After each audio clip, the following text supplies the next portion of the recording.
Let me tell you about a young man who arrived one morning to fix a fence. A woman who lived alone at the edge of town.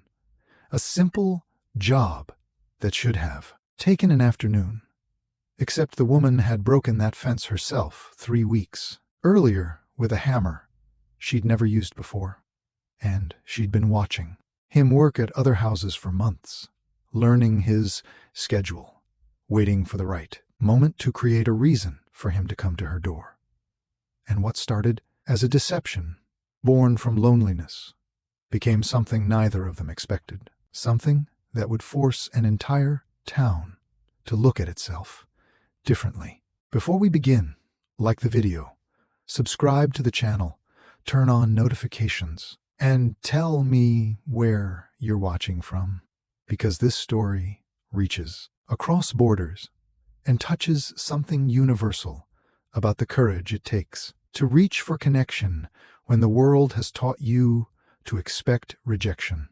The morning arrived cool and clean, with that particular quality of dew light that comes in early autumn, when the summer heat has finally broken but winter hasn't yet announced itself, and Miguel stood at the edge of the property, looking at the fence that leaned inward toward the garden, like a drunk man trying to find his balance. 3 posts snapped at the base, wire mesh torn and curling. The whole section collapsed in a way that looked almost deliberate, though he couldn't imagine why anyone would deliberately destroy their own fence. He was 24 years old, lean from labor, with hands that were already developing the permanent calluses of someone who worked with tools every day. And he carried a toolbox that had belonged to his father. Before that, his grandfather, the metal worn smooth in places from decades of being opened and closed, set down and picked up, passed from one generation to the next, along with the knowledge of how to fix things that broke. The house behind the fence was larger than most in the neighborhood, painted a pale yellow that had faded to almost white in the places where the sun hit it most directly, with a wide porch that wrapped around 2 sides and windows that reflected the morning sky so completely that it was impossible to see inside. And Miguel had the sensation of being watched, though he couldn't see anyone, couldn't point to a specific window or shadow that suggested observation. Just this feeling that lived in the back of his neck, like a warning. Señora Cardoso had called him 3 days earlier, her voice on the phone formal and careful, asking if he was the young man who did fence work and repairs, saying she'd seen him working on the Martinez property 2 streets over and had been impressed by his attention to detail. And Miguel had said yes. He did that kind of work, and she'd asked when he could come. And he'd said Wednesday morning, if that worked for her, and she'd said that would be perfect. And the conversation had been brief and professional and completely unremarkable, except for the way she'd paused before hanging up. A silence that lasted just a beat too long, as if she wanted to say something else, but couldn't find the words or the permission. Miguel had written the address in the small notebook he kept in his shirt pocket, the same notebook where he tracked all his jobs and the money owed and the materials needed, numbers and day, addresses and names filling page after page in his careful handwriting, a record of all the ways he was trying to build something stable in a life that had never felt particularly stable. He walked closer to the fence now, setting his toolbox down in the grass that was still wet with dew, and crouched to examine where the posts had broken, running his fingers over the wood that was rough with age and weather. Not rotten, not weak. And he could see clearly now that these posts hadn't broken from decay or storm damage. They had been struck with force, deliberate force, the kind that comes from repeated blows with a heavy object, and the one realization made him sit back on his heels and look toward the house again, where he could now see a curtain falling back into place in one of the upstairs windows, confirming what he'd already suspected, that she was watching him, had probably been watching since he arrived. And he wondered why someone would break their own fence and then hire someone to fix it, wondered what kind of loneliness or desperation or need would lead to that kind of elaborate deception. The front door opened, and she stepped out onto the porch, and Miguel stood quickly, brushing grass from his jeans, and lifting one hand in a half-wave that felt awkward even as he made it. And she was older than he'd expected, though he wasn't sure why he'd had any expectation at all. Maybe in her mid-50s, with gray threading through, dark hair that she'd pulled back into a low ponytail, wearing jeans and a loose white shirt that moved in the morning breeze. And she had the kind of face that was handsome rather than pretty, strong features and dark eyes that held his gaze directly when most people looked away after a second or two. And she walked down the porch steps with a grace that suggested she was comfortable in her body, comfortable in her space, though there was something guarded in the way she held her shoulders, something that spoke of old habits of protection. "Good morning," she called, her voice carrying easily across the yard. "I'm Elena Cardoso. Thank you for coming so early." And Miguel said, "Good morning. It's no problem. I'm Miguel Reyes." And she said, "I know. I asked around before I called you. People say you do. Good work." And he said, "I try." And she said, "That's more than most people do. Try." And there was something in her tone that suggested she wasn't just talking about fence repair, some weight to the words that made them mean more than their surface suggested. She walked across the grass toward where he stood near the broken fence, and up close he could see the fine lines around her eyes and mouth, the kind that come from squinting into sun and smiling and bearing whatever life brings. And she looked at the fence with an expression he couldn't quite read, something between regret and satisfaction. And she said, "I don't know what happened. I came out one morning and found it like this." And Miguel knew she was lying, could hear it in the careful way she constructed the sentence, could see it in the way she didn't quite meet his eyes. But he didn't call her on it, just nodded and said storms can do strange things sometimes.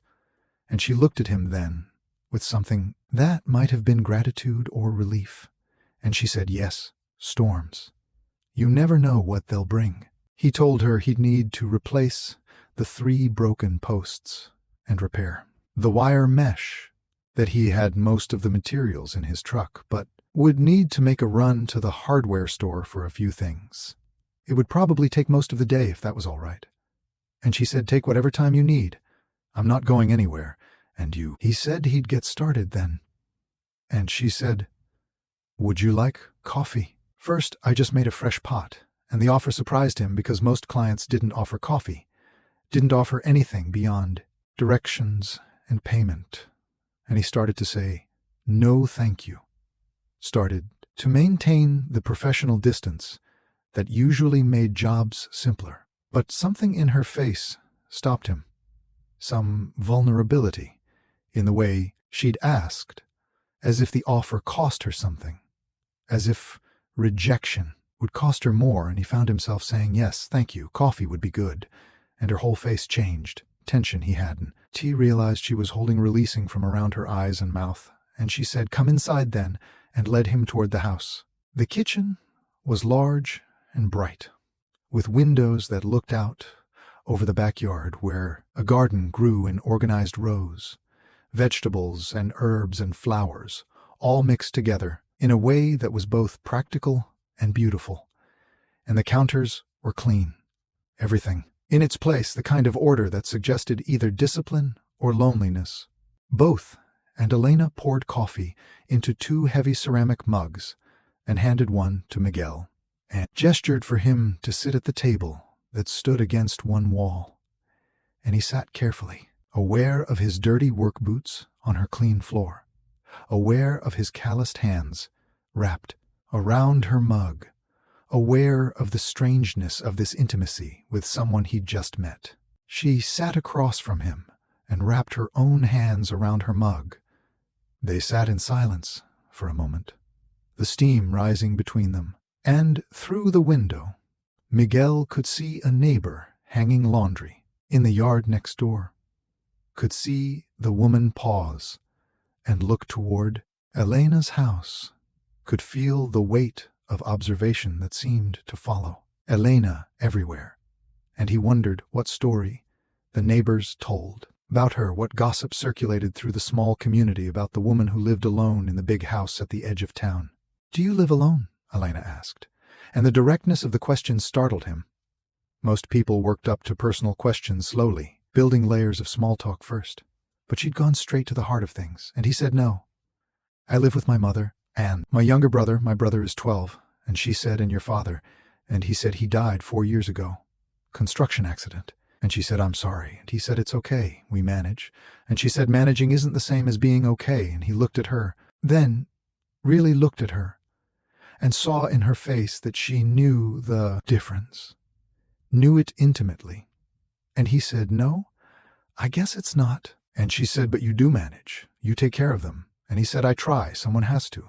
And she said, you're young to carry that. Wait. And he said, I'm old enough. And she said, age and readiness aren't always the same thing. And he said, no, but they have to be. And she nodded and didn't push further, seemed to understand that some topics were borders you didn't cross until invited.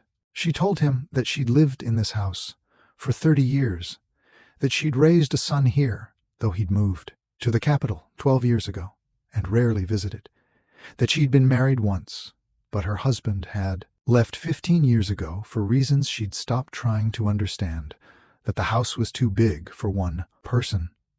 But she couldn't imagine leaving it, couldn't imagine starting over somewhere else at her age. And Miguel listened and drank his coffee, and heard in her words all the careful ways she was trying to explain herself without saying directly that she was lonely, that the house echoed with absence, that she'd broken the fence because she'd been watching him work at other houses, and had convinced herself that creating a reason for him to come here was somehow less pathetic than simply introducing herself and asking for company. He didn't tell her that he understood, that he heard everything she wasn't saying, that he recognized the architecture of loneliness, because he lived in a similar structure himself, different circumstances, but the same fundamental isolation, the same sense of being surrounded by people, but fundamentally alone. And instead, he finished his coffee, stood and said I should get started on the fence. And she said, of course, I've kept you long enough? And he said, not at all. Thank you for the coffee. And she said, there's more, if you want it later. And he said, thank you, and walked out into the morning that had grown warmer while they talked, the sun climbing higher, the dew evaporating from the grass. The work went slowly, because Miguel worked carefully, measuring twice, cutting once, setting each post with attention to level and depth, mixing concrete to anchor them properly. And while he worked, he was aware of Elena moving around inside the house, could see her shadow passing windows, could feel her watching, though she was trying not to be obvious about it. And he found that he didn't mind being watched, found something almost comforting in the knowledge that someone cared enough to pay attention, even if that attention was born from loneliness rather than genuine interest. Around mid-morning, a boy appeared at the fence, maybe 8 or 9 years old, with dark hair that stuck up in several directions and a gap where his front teeth should have been. And he stood watching Miguel work with the kind of intense focus that children have when they're truly curious. And finally he said, what you doing? And Miguel said, fixing the fence. And the boy said, why's it broken? And Miguel said, sometimes things break. And the boy said, but how? And Miguel said, lots of ways. Storms, age, accidents. And the boy considered this and said, my mama says Senora Cardoso broke it herself. Says she did it on purpose. And Miguel stopped working and looked at the boy and said, why would she do that? And the boy shrugged and said, my mama says maybe she's lonely. Maybe she wanted someone to come fix it so she'd have company. And Miguel said, your mama talks a lot. And the boy grinned and said, yeah, she does. Everyone says so. And Miguel said, what's your name? And the boy said, Tomas. I live 3 houses down, the blue one. And Miguel said, well, Tomas, maybe you shouldn't repeat everything your mama says. And Tomas said, why not? And Miguel said, because sometimes even when things are true, they're not kind to say out loud. And Tomas considered this with the seriousness that children bring to adult wisdom and said, okay, I won't tell anyone else, but it's still true, isn't it? And Miguel said, I don't know, maybe. And Tomas said, I think it's sad if it's true. I think it's sad that she's so lonely she has to break things to get people to come. And Miguel said, yeah, it is sad. And Tomas said, are you going to be her friend? And Miguel said, I don't know, maybe. And Tomas said, I think you should. I think she needs a friend. And then he wandered off, attention already shifting to something else, leaving Miguel alone with thoughts that were harder to dismiss now that they'd been spoken aloud by a child who saw the world with uncomfortable clarity. Elena brought him lunch around 1, a plate with a sandwich and fruit and cold lemonade, and she set it on the porch railing and said, I thought you might be hungry. And Miguel wiped his hands on his jeans and said, thank you. You didn't have to do that. And she said, I know, I wanted to. And he sat on the porch steps and ate while she stood a few feet away, not quite joining him, but not leaving either, occupying that middle space of companionship without commitment. And he said a boy came by earlier, Tomas. And she said, yes, he comes by. Sometimes, sweet kid, talks a lot like his mother. And Miguel said he said something interesting. And Elena said, what's that? And Miguel said he said, his mother thinks you broke the fence on purpose. And Elena went very still, her face carefully blank. And she said, what do you think? And Miguel said, I think the posts were struck with deliberate force. I think someone hit them multiple times with something heavy. I think it would be very difficult for that to happen by accident. And she said, and yet, you didn't say anything, didn't, to accuse me. And he said, no. And she said, why not? And he said, because I figured you had your reasons. And she said, and if my reason was loneliness, if my reason was that I've been watching you work at other houses for months and couldn't figure out any other way to meet you that didn't make me seem desperate or crazy, would that change how you see this? And he said, honestly. And she said, honestly? And he said, it makes it sadder, but not wrong. Makes me wonder how lonely someone has to be to break their own fence, just to have a conversation. And she said, very lonely, so lonely, that you start to question whether you exist at all. When no one looks at you, when no one speaks to you, when days pass and the only voice you hear is your own. And Miguel said, I understand that. And she said, do you? And he said, more than you'd think. And she said, you're young. You're supposed to have your whole life ahead of you. And he said, I'm 24, and I spend every day working to support my mother. And brother, I come home tired and wake up tired. And the only people I talk to are clients who see me as labor, not as a person. So yeah, I understand lonely. And she said, sorry. And he said, don't be. I'm not looking for pity. I'm just saying I get it. And she said, what are we going to do about it? And he said, I don't know.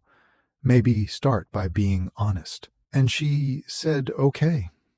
I broke the fence because I wanted to meet you, because I've been alone for so long that I forgot how to reach out in normal ways. And he said, okay, I accept the job because I need the money, but I'm staying because I want to know you. And she said, even though I'm old enough to be your mother. And he said, you're not my mother. You're Elena. And she said, is that enough? And he said, I don't know, but maybe we can find out. The afternoon stretched long and warm, the kind of day where time seems to slow down and spread out. And Miguel worked on the fence, while Elena worked in her garden, both of them maintaining their separate tasks, but aware of each other, aware of this new thing taking shape between them that didn't have a name, yet that was too fragile to examine too closely, and neighbors walked past and slowed their steps to look, and Miguel could feel their curiosity like a physical weight, could imagine the conversations that would happen behind closed doors, the speculation and judgment and gossip that would circulate through the community like a virus. And he wondered if Elena felt it too, wondered if she was already regretting her honesty, already wishing she could take back the admission that had made her so vulnerable. Around 4, she called to him and asked if he wanted to take a break, said she'd made iced tea, and he said yes. And they sat together on the porch steps, not touching, but close enough that he could feel the heat from her body, could smell the earth and plants on her hands from the garden. And she said, "The neighbors are talking." And he said, "I know." And she said, "Does it bother you?" And he said, "Should it?" And she said, "Most people care what others think." And he said, "I'm not most people." And she said, "No, I'm learning that." And he said, "What are they saying?" And she said, "Probably that I'm a desperate old woman seducing a young man, probably using words a lot less kind than seducing." And he said, "And what's the truth?" And she said, "The truth is, I like talking to you. I like that you listen like what I say matters. I like that you don't treat me like I'm invisible just because I'm older." And he said, "That's not seduction. That's just connection." And she said, "Try explaining that to people who've already made up their minds." And he said, "I don't owe anyone explanations about who I talk to or why." And she said, "You say that now, but you haven't felt the full weight of a small town's judgment. Haven't had people you've known your whole life suddenly treat you like you're something shameful." And he said, "Maybe, but I still don't think I'd care." And she said, "I hope you're right, because this is only going to get more complicated." The fence was finished by 6, all 3 posts replaced, the wire mesh repaired and stretched tight, the gate hanging straight and swinging smooth on oiled hinges. And Miguel stood back and looked at his work with the satisfaction that comes from doing a job well, from taking something broken and making it whole again. And Elena came to stand beside him and said, "It looks perfect." And he said, "It should last another 20 years if you take care of it." And she said, "I will." And he said, "Unless you decide to break it again." And she laughed, a real laugh that sounded like it surprised her. And she said, "No, I think once was enough. I think I've learned there are easier ways to meet people." And he said, "Like asking them to coffee." And she said, "Like that, yes." And he said, "Then I'm asking you to coffee properly this time. Not just morning coffee while I'm working, but actual coffee. Tomorrow maybe, or whenever you're free." And she said, "Tomorrow is good." And he said, "Okay, tomorrow then." And she said, "Miguel." And he said, "Yes." And she said, "Thank you. Not just for the fence, but for today, for listening, for not judging." And he said, "Thank you for being honest, for trusting me with the truth." And she said, "I'll see you tomorrow." And he said, "Yes, you will." That night Miguel sat at dinner with his mother and brother in their small kitchen that smelled like rice and beans and the candle his mother always lit, even though they could afford electricity. And his mother said, "You were late today." And he said, "The job took longer than expected." And his mother said, "What job?" And he said, "Fixing a fence for Senora Cardoso." And his mother's hands stopped moving, her fork suspended halfway to her mouth. And she said, "Elena Cardoso." And he said, "Yes. Do you know her?" And his mother said, "Everyone knows her. She used to be married to Roberto Cardoso, who owned half the land around here, before he left her for some woman from the capital. Left her with that big house and all kinds of money, but no one to share it with." And Miguel said, "She seems nice." And his mother said, "I'm sure she is, but you need to be careful." And he said, "Careful of what?" And his mother said, "People talk, Miguel. People see a young man spending time with an older woman, and they make assumptions." And he said, "Let them." And his mother said, "It's not that simple. Your reputation matters, especially when you're trying to build a business." And then he said, "My reputation is that I do good work." And his mother said, "Your reputation is whatever people say it is." And he said, "Then people need to mind their own business." And his mother said, "Miguel." And he said, "Mama, I'm 24 years old. I work 60 hours a week to support this family. I think I can decide who I have coffee with." And his mother said, I'm not trying to control you. I'm trying to protect you. And he said, from what? From being happy, from having a conversation with someone who actually listens. And his mother said, from getting hurt, from getting involved in something complicated that you don't fully understand. And he said, maybe I understand more than you think. And his mother said, maybe you don't understand anything at all. And they finished dinner in silence, while his brother looked between them with wide eyes, sensing the tension but not understanding its source. The next morning, Miguel woke early and dressed carefully. Not work clothes, but the good jeans he saved for special occasions, and a clean shirt that he de-ironed the night before. And his mother watched him from the kitchen doorway and didn't say anything, but her silence was louder than any words could. I have been. And he kissed her cheek and said, I'll be back in a few hours. And she said, be careful, mijo. And he said, I will, and drove across town to a cafe that sat in the center of the plaza, where the whole town could see who came and went, where nothing stayed secret for more than an hour, and he knew choosing this place was a statement. Knew it was a way of refusing to hide, of insisting that whatever was happening between him and Elena was nothing to be ashamed of. And when he walked in, he saw her already sitting at a corner table, and she dressed carefully too, wearing a blue dress that brought out the warm tones in her skin, and her hair was down around her shoulders, and she looked nervous and beautiful and brave. And he felt something shift in his chest, some recognition that this mattered, that she mattered, that this moment was important in ways he didn't fully understand yet. They ordered coffee and talked, really talked. Not the careful surface conversation of strangers, but the deeper exchange of people who recognize something in each other.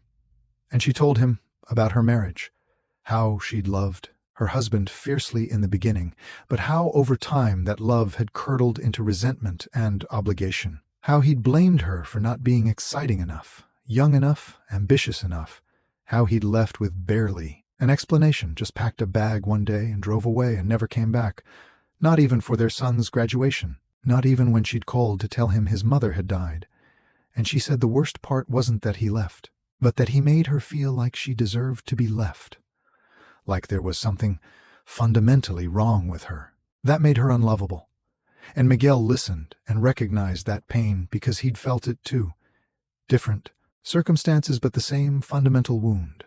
And he told her about his father, about watching him work himself to death trying to provide for them, about the phone call that came while Miguel was in his last year of school, about how he'd had to leave school and take over supporting the family, about how he sometimes felt like his own life hadn't started yet, like he was living in this holding pattern, waiting for permission to want something for himself. And she reached across the table and took his hand, and her hand was warm and rough from garden work. And she said, you're allowed to want things, Miguel. You're allowed to have a life. And he said, I'm starting to believe that. And she said, good. And they sat like that, hands connected across the table, while the whole cafe watched and whispered and constructed stories that had nothing to do with the truth of what was actually happening. Tomas appeared at their table, seeming to materialize out of nowhere the way children do, and he said, hi, Senora Cardozo. Hi, Miguel. And Elena said, hello, Tomas. Where's your mother? And Tomas said, at home. She sent me to buy bread. And Miguel said, does she know you're here talking to us? And Tomas said, probably not, but she'll find out. Everyone tells her everything. And Elena said, that's true. Your mother does seem to know everything that happens in this town. And Tomas said, that's because everyone's always talking. My mama says gossip spreads faster than good news. Miguel said, your mama's probably right. And Tomas said, are you two in love? And both Elena and Miguel froze. And Elena said, what? And Tomas said, are you in love? That's what everyone's saying. That Miguel is in love with you and you're in love with him. And that's why he fixed your fence. And Miguel said, Tomas, that's not. We're just... And Tomas said, it's okay if you are. I think it would be nice. I think you both seem sad sometimes, and maybe you'd be less sad together. And Elena said, out of the mouths of babes. And Miguel said, what? And Elena said nothing. Just something, my grandmother used to say. And Tomas said, I have to go get the bread now, but I'm glad you're friends. And he left, as suddenly as he'd arrived, leaving them sitting in the wake of his blunt wisdom. And Miguel said kids say the damnedest things, and Elena said they say the truest things. The things adults are too scared or too polite to say. And Miguel said, are we? And Elena said, are we what? And Miguel said, in love. And Elena said, I don't know, I barely know you, but I know I want to know you. No, I feel something when I'm with you that I haven't felt in years. And Miguel said, yeah, me too. And Elena said, is that enough? And Miguel said, I don't know, but maybe it's a start. The weeks that followed developed a rhythm.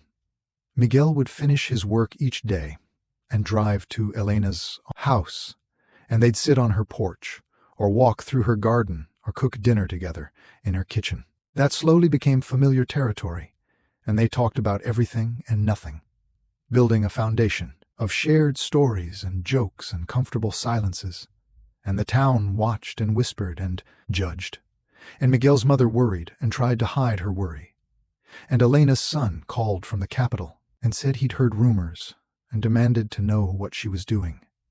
Demanded to know if she'd lost her mind, if she understood how this looked, if she cared at all about the family reputation. And Elena said she was living her life, said she was sorry if that embarrassed him, but she'd spent too many years being invisible to go back to that now. And her son said she was being selfish, said she was making a fool of herself, said he was ashamed. And Elena said, then be ashamed. I can't live my life worried about your feelings when you've barely spoken to me in years. And her son said he'd have to think about whether he could support this. And Elena said, you've never supported me. Not really. You tolerated me, and that's not the same thing. And her son hung up and didn't call back, and Elena cried in Miguel's arms that night. Cried for the son she'd lost. Cried for the years she'd spent trying to earn love from people who'd already decided she wasn't worth loving.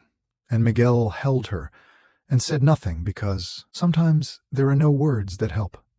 Sometimes the only thing you can offer is presence. The town's judgment became more pointed, more cruel.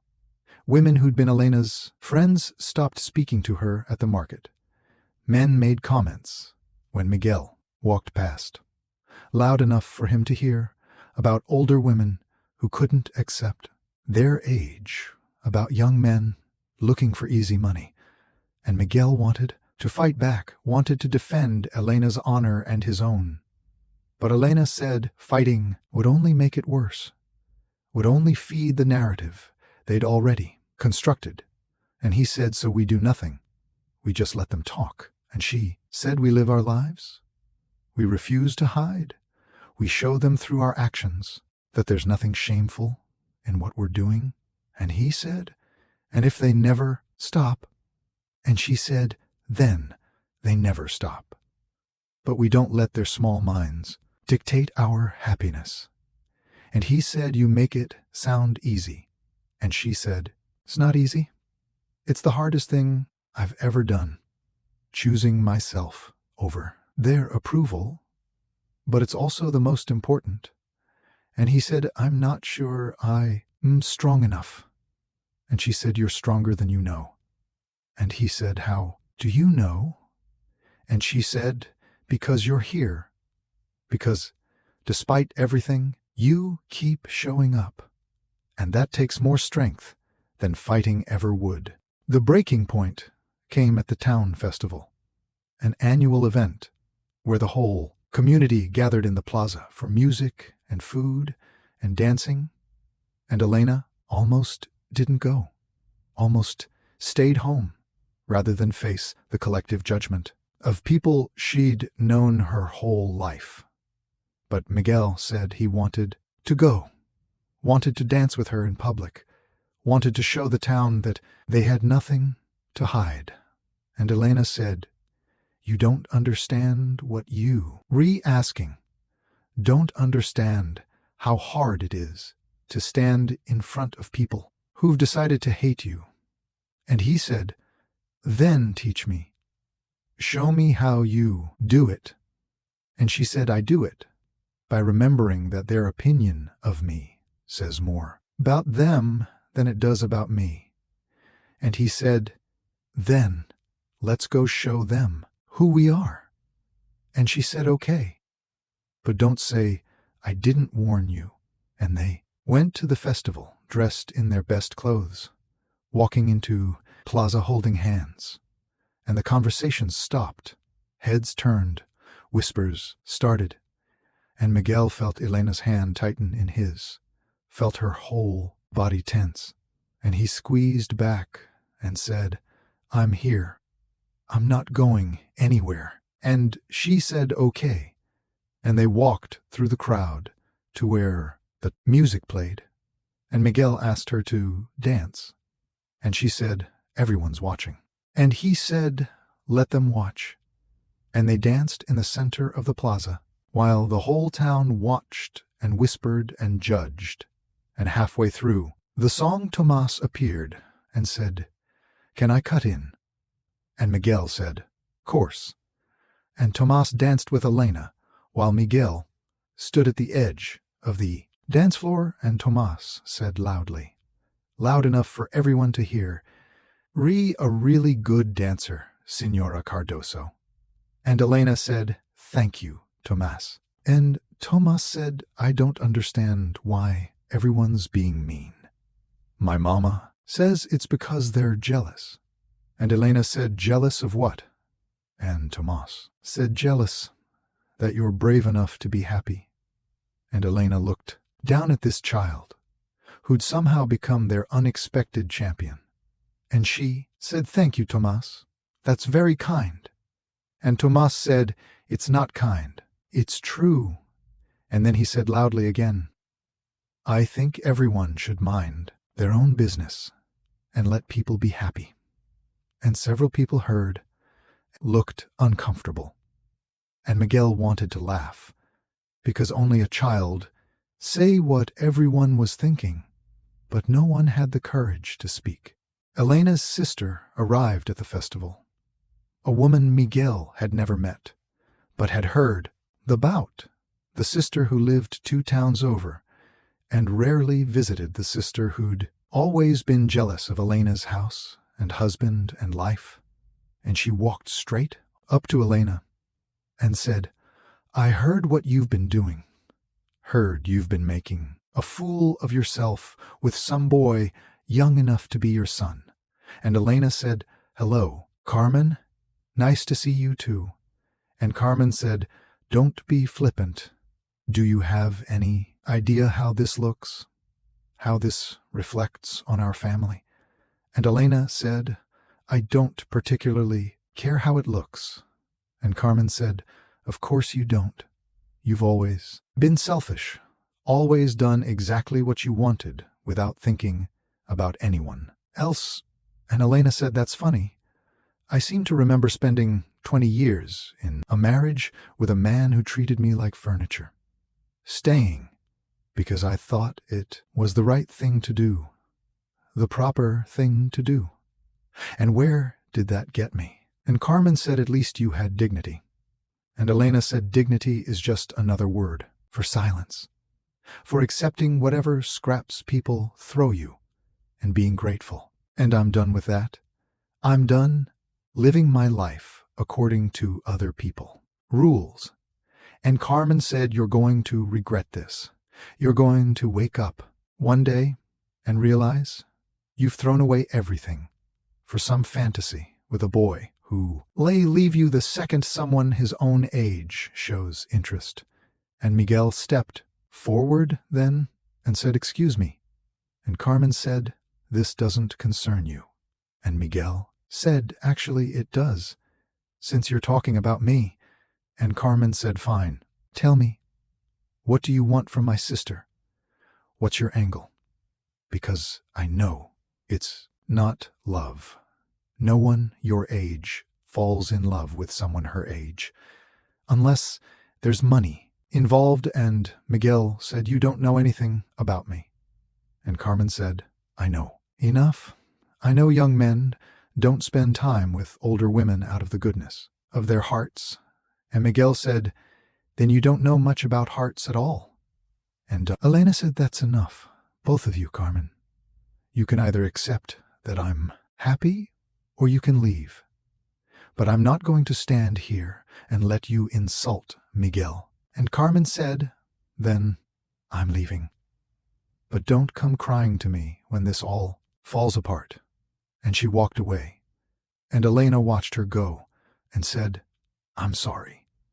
And Miguel said, for what? And Elena said, for her. For all of this. And Miguel said, you have nothing to apologize for. And Elena said, I dragged you into this mess. And Miguel said, no. I walked into it with my eyes open, and I'd do it again. The festival continued around them, music and laughter and the smell of grilled meat, and slowly people went back to their own conversations, their own lives. The spectacle of Elena and Miguel losing its immediate interest, and they found a quiet corner away from the crowd and sat on a bench under a jacaranda tree that dropped purple flowers like snow. And Elena said, I don't know if I can do this. And Miguel said, do what? And she said, this, us, all of, I don't know if I'm strong enough to withstand everyone's judgment. To watch you suffer because you chose to be with me. And Miguel said, you're the strongest person I know. And she said, I don't feel strong. I feel scared and tired and like maybe everyone's right. Maybe I am just a desperate old woman clinging to youth because I'm terrified of being alone. And Miguel said, or maybe you're a woman who deserves to be happy, who found someone who makes her happy and is brave enough to fight for that, despite what everyone says. And she said, and what about you? What do you get out of this besides trouble? And he said, I get you. I get someone who sees me as more than just labor, more than just a paycheck, someone who talks to me like I matter, like my thoughts and feelings are worth something. And she said, of course they're worth something. And he said, not to most people. Most people see a kid from a poor family doing manual labor, and that's all they see, all they'll ever see. But you see me, really see me, and that is worth more than a peaceful life. And she said, oh, Miguel. And he said, I love you. I know it's fast, and I know it's complicated, and I know everyone thinks I'm crazy, but I love you. And she said, I love you too. God help me, but I love you too. And they kissed under the jacaranda tree, while purple flowers fell around them like a blessing. The weeks after the festival were both easier and harder. Easier because they'd stopped hiding, stopped pretending, stopped caring quite so much what everyone thought. And harder because the opposition became more organized, more deliberate. Elena's son called lawyers to discuss whether she was mentally competent to make decisions, whether Miguel was taking advantage of her, whether there were grounds to challenge her control of her own property and money. And Miguel's mother came to Elena's house one evening and asked to speak to her alone. And Elena said, of course. And they sat on the porch while Miguel waited inside. And his mother said, I need to know your intentions. And Elena said, my intentions. And Miguel's mother said toward my son, I need to know if this is real for you or if you're just lonely. Because if you're just lonely, then please let him go. Let him find someone his own age who can give him a real future. And Elena said, I understand why you're concerned. And Miguel's mother said, do you understand what it's like to watch your child throw away opportunities, to watch him become the subject of gossip and judgment, to worry that he's going to get hurt? And Elena said, yes, actually I do. I have a son too, remember. A son who's so ashamed of me right now that he won't speak to me, so yes, I understand what you're feeling. And Miguel's mother said, then you understand why I'm asking you to end this. And Elena said, I understand why you're asking, but I can't do it. Not because I don't care about Miguel, but because I do. Because I love him and he loves me. And I can't protect him from being hurt by pushing him away. All I can do is promise to be honest with him. Never take advantage of him, to support whatever decisions he makes, even if those decisions don't include me. And Miguel's mother said, I don't want to be your enemy. And Elena said, then don't be. Be my friend, or at least be neutral. But don't ask me to give up the first real happiness I've felt in decades. And Miguel's mother said, I'll think about it. And Elena said, that's all I can ask. The garden became their refuge, the place where they could work side by side in comfortable silence, where the only sounds were birds and wind and the scrape of tools in earth. And Miguel learned about plants from Elena, learned which ones needed sun and which preferred shade, learned how to prune and stake and harvest, learned the patience required to nurture something from seed to fruit. And Elena learned about construction from Miguel, learned how to fix a loose board, how to properly use a level, how to patch a crack in plaster, learned that strength wasn't just about force, but about understanding the materials you worked with. And they taught each other and learned from each other and built something together that was more than the sum of its parts. One afternoon while they worked, Tomas appeared again, seeming to have a sixth sense for when they needed his particular brand of uncomplicated wisdom. And he said, "My mama says your son is trying to take your house." And Elena said, "Your mama really does know everything, doesn't she?" And Tomas said, "Everyone knows everything in this town. That's why it's so boring." And Miguel said, "It's not boring lately." And Tomas said, "That's because of you two. You make things interesting." And Elena said, "I'm not sure that's a compliment." And Tomas said, "It is. Boring is the worst thing you can be." And Miguel said, "I'll remember that." And Tomas said, "Are you going to let him take your house?" And Elena said, "No, I don't think so." And Tomas said, "Good, because it's your house. You should get to decide who lives in it." And Elena said, "You're absolutely right." And Tomas said, "I'm right about a lot of things. Adults just don't listen very often." And Miguel said, "We're listening." And Tomas said, "I know. That's why I like you." And then he said, "I have to go. My mama will worry if I'm gone too long. But if you need help fighting for your house, you should call me. I'm very loud." And he left them laughing. And Elena said, "The child is going to change the world someday." And Miguel said, "He's already changing ours." The legal challenge from Elena's son moved forward. Depositions and meetings with lawyers and paperwork that seemed designed to make everything as complicated and painful as possible. And Elena said she'd always known her son resented her, but she hadn't realized how deep that resentment went. Hadn't understood that he saw her not as a person, but as an obligation, a source of potential inheritance, a problem to be managed. And Miguel said, "I'm sorry." And she said, "It's not your fault." And he said, "I know, but I'm still sorry. Sorry that loving me costs you your relationship with your son." And she said, "I didn't have a relationship with my son. I had an illusion. And sometimes illusions need to be shattered so you can see what's actually there. And what's actually there is a man who cares more about property than people, more about appearances than love, and I don't want to build my life around his approval anymore."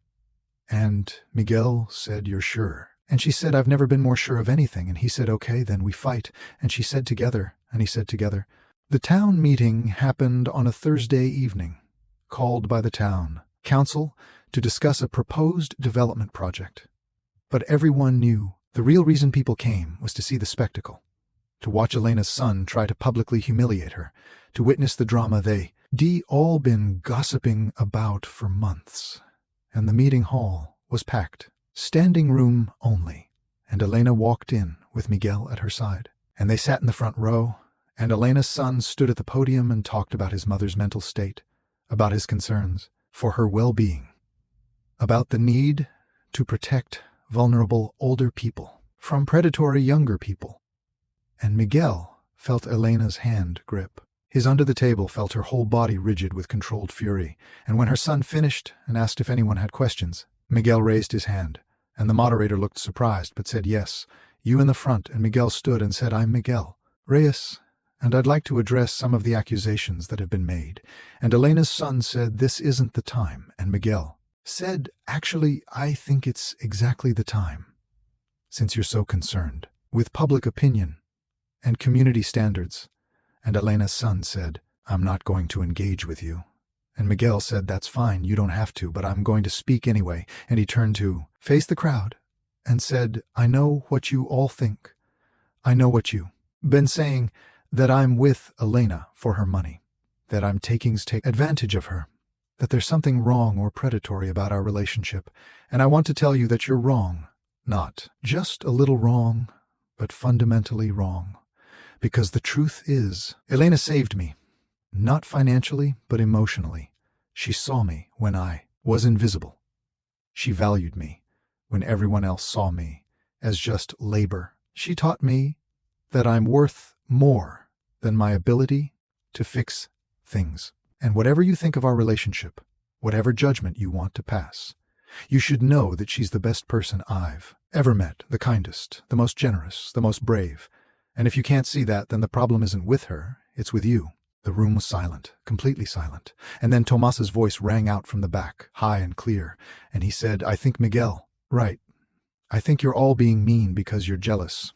And his mother tried to shush him, but he kept talking, and he said, Senora Cardoso is nice. And she's always been nice to everyone. And just how? Because she's happy with someone you don't expect doesn't mean she's doing anything wrong. And Elena's son said, this is inappropriate, and Tomas said, no. What's inappropriate is you trying to take your mother's house just because you don't like who she loves. And several people in the audience murmured agreement. And Miguel's mother stood then, surprising everyone including Miguel. And she said, I'd like to say something. And the moderator said, go ahead. And she said, I was opposed to this relationship at first. I'll admit that I thought it was wrong, thought my son was making a mistake.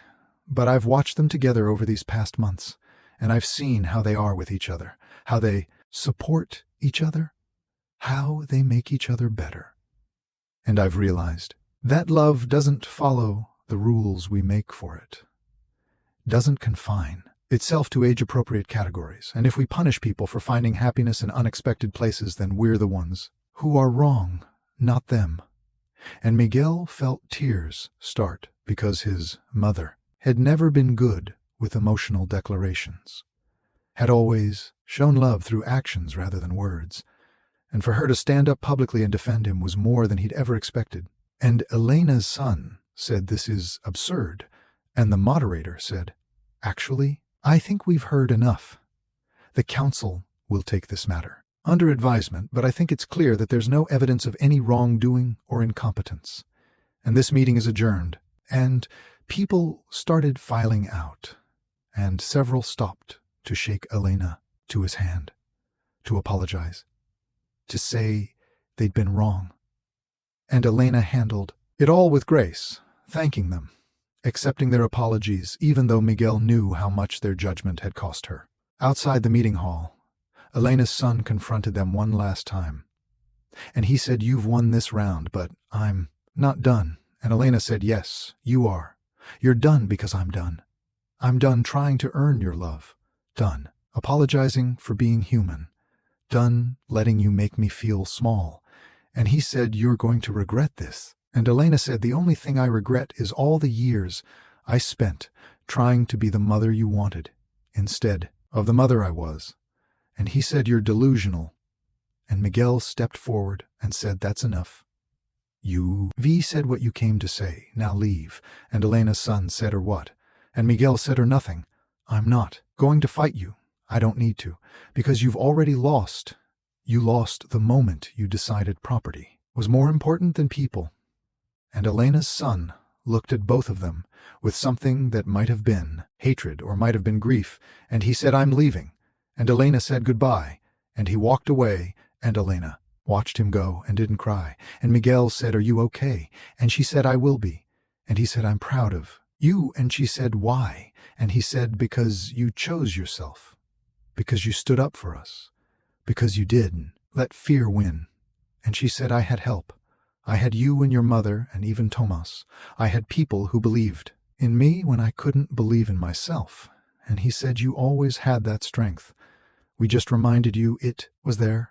And she said, maybe love creates strength. Maybe caring about someone and having them care about you back gives you courage you didn't know you had. And he said, yeah, maybe. And they walked home, through the quiet streets, while stars appeared overhead like witnesses to everything that had changed. The months that followed were quieter. The town moved on to other gossip, other scandals, and Elena and Miguel settled into a rhythm that felt sustainable. He still worked during the day, but spent most evenings at her house. And eventually he brought some of his things over, and then more. Until one day, Elena said, "You know you basically live here now." And he said, "I know. Is that okay?" And she said, "More than okay." And he said, "Should we make it official?" And she said, "What do you mean?" And he said, "I mean, should we actually make this official? Should we get married or move in together properly, or whatever the version is that makes sense for us?" And she said, "Miguel, you don't have to do that. You don't have to commit to forever just because we've weathered some storms." And he said, "I'm not doing it because I have to. I'm doing it because I want to. Because I can't imagine my life without you now. Because when I think about the future, I want you in it." And she said, "Even though I'm going to get older, even though there will come a time when I can keep up with you, when my body fails and you're still young." And he said, "We're all going to get older. We're all going to die eventually. And I'd rather spend whatever time we have being happy together than waste it worrying about some hypothetical future." And she said, "You're sure?" And he said, "I've never been more sure of anything." And she said then, "Yes, let's do it. Let's make it official. Let's build a life together." And he said, "Okay." And she said, "Okay." And they kissed in the kitchen where they'd had their first coffee together, where she'd first admitted she'd broken the fence on purpose, where everything had started. They had a small ceremony in the garden, just Miguel's mother and brother, and a few close friends, and Tomas, who insisted on being there, and who cried through the whole thing, even though he said he was crying. He just had allergies. And the justice of the peace said, "Do you take this woman?" And Miguel said, "I do." And he said, "Do you take this man?" And Elena said, "I do." And he said, "Then, by the power vested in me, I now pronounce you married." And everyone clapped, and Tomas cheered, and Elena's sister, Carmen, showed up at the last minute, surprising everyone. And she said, "I'm sorry. I was wrong, was jealous and small, and I let that poison everything." And Elena said, "Thank you for coming." And Carmen said, "I mean it. I'm sorry." And Elena said, "I know. I forgive you." And they hugged, while Miguel watched and thought about how forgiveness was sometimes harder than anger, required more courage, more strength. And after the ceremony, they had lunch in the garden at a long table Miguel had built from reclaimed wood, and his mother sat next to Elena, and they talked like old friends. And Tomas ate 3 pieces of cake and said, "This is the best wedding I've ever been to." And Miguel said, "How many weddings have you been to?" And Tomas said, 2. "But this one is definitely the best." And Elena laughed and said, "I'll take that as a compliment." And Tomas said, "You should. I don't give compliments lightly." And everyone laughed, and the afternoon stretched long and golden. The kind of day that feels like a gift. That feels like proof that good things are possible, even when everyone tells you they're not. That evening, after everyone had left, Miguel and Elena stood by the fence he'd repaired all those months ago, the fence she'd broken deliberately to create a reason for him to come into her life. And she ran her hand along the wood that was weathered now, marked by seasons and storms, but still standing. And she said, "I can't believe I did this. Can't believe I was brave enough or desperate enough to break my own fence just to meet you."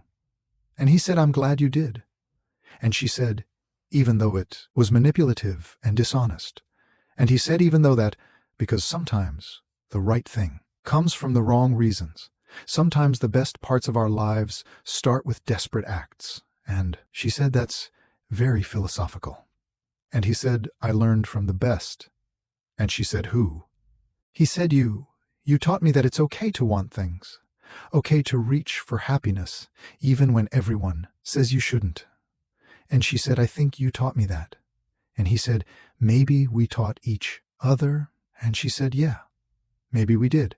And they stood there as the sun set and the garden filled with shadows, and the fence stood solid and straight, a reminder of how broken things could be made whole, how endings could become beginnings, how sometimes the bravest thing you could do was admit you were lonely and needed connection, and how that admission, that vulnerability, could lead to more than you ever imagined, could lead to love and acceptance, and a life built on honesty and courage, and the willingness to fight for happiness, even when the whole world told you to give up.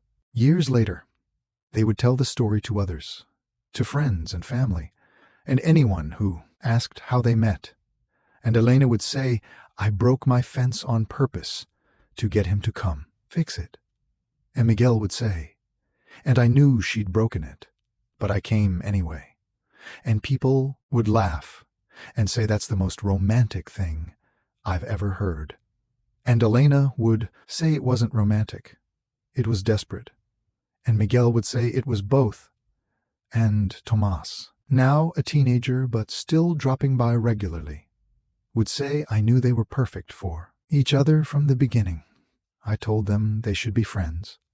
And everyone would nod indulgently and say, yes, Tomas, you were very wise. And he'd say, I still am. And they'd all laugh because it was true.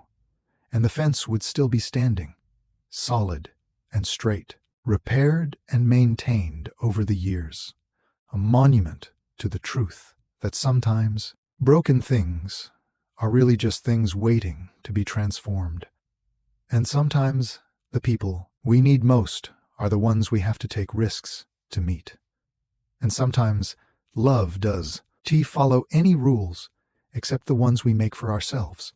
The rule that says honesty matters more than appearances, that connection matters more than convention, that happiness matters more than judgment, and that being brave enough to reach for what you want, even when everyone says you shouldn't, is how you build a life worth living.